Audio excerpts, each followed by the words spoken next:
let's talk about some end time stuff. So here's that verse about the Nile River drying up in Isaiah 19:5.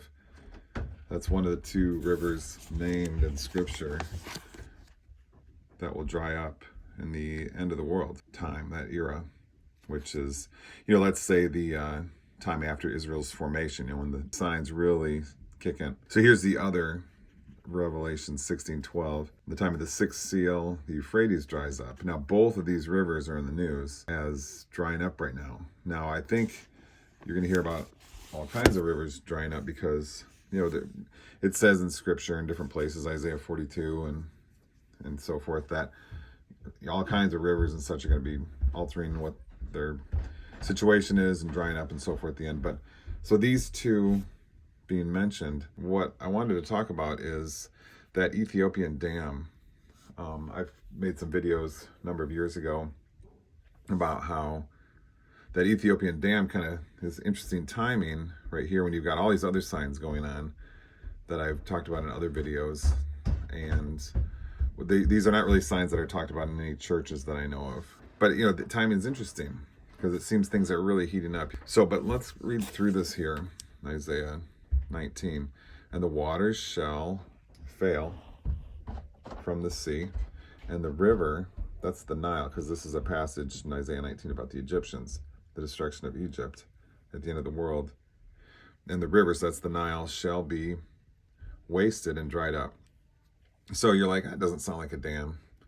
And I'm not claiming that, making some kind of sharp claim that the drying of the Nile River is going to only because of the dam. It's just, I'm just noting how interesting the timing is of this, because as I've noted in past videos, there's just shocking signs of the end, which most people just have no idea of. So, but look at this. This verse is curious.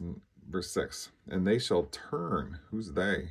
They're talking about corrupt leaders and so forth, but they shall turn the waters far away. Now that could be interpreted as being dam-like activity for sure. And the brooks of defense shall be emptied and dried up, and reeds and flags shall wither.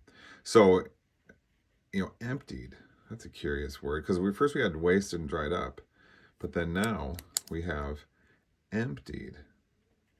After you hear this, the rivers are turned. So that definitely starts to sound like the operations of a dam. Okay, so that's really the only point I wanted to bring up here. There's so much to this issue, so much scripture you can talk about and what's going on in the world today, and most people are just completely unaware of it. I don't mean that as some arrogant claim like I'm aware of it and they're not, and somehow I'm special and they're not, or something. I just think people are being trained by a lot of the churches to not pay attention to this, because the churches pretty much think it's safe to say ignore the prophecy books in the Bible, and therefore I don't see how they can have a complete picture of God and Scripture and so forth if you do that. I guess if they have a revelation of God, that would supersede Scripture, much in the way of Damascus Road and what Jesus said to the Pharisees in John 5:39 and 40.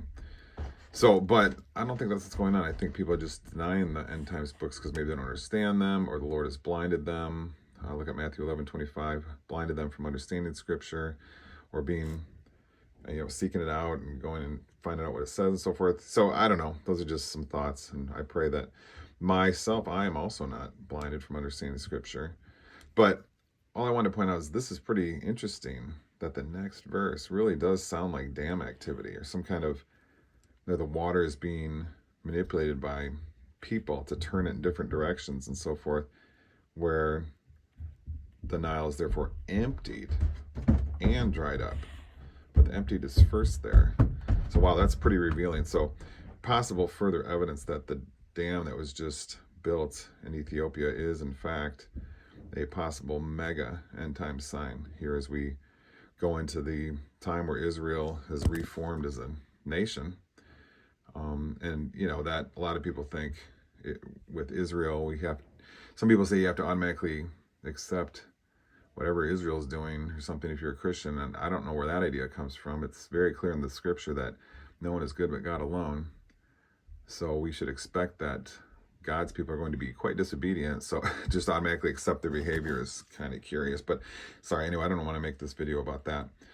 But anyway, this is just a wonderful end times passage here, which has a real strong correlation in the world right now. And if you want to see others, just check out my other videos, not just on YouTube, but on a couple other platforms as well. Just go to my website, praiseandlove.net, but that website's being changed to jailtheology.net in about 1 week. So you can use either name in the future. So anyway, thanks for watching. God bless you all.